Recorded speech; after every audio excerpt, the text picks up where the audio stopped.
From a libertarian perspective, the Western governments are not working that well. There are all these things. They're not very competent. Peter Thiel, the most influential venture capitalist in Silicon Valley.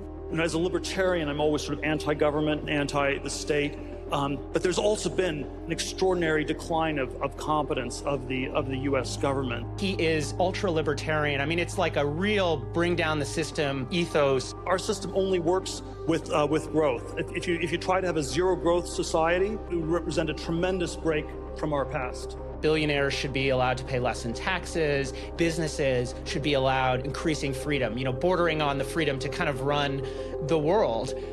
Corporations are underrated because so many of these other institutions do not work. It's one of the things that's endlessly frustrating to a lot of the very successful people in Silicon Valley. He's not just this singular figure, he's somebody whose ideas have proliferated.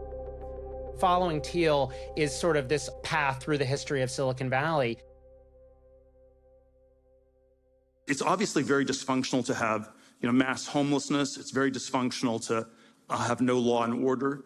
But if you think of it as a sort of inefficient redistributionist strategy, there's a lot of it that has a certain weird, perverse logic. In San Francisco, where I lived for 15 years, the homeless people were in the lower parts of town.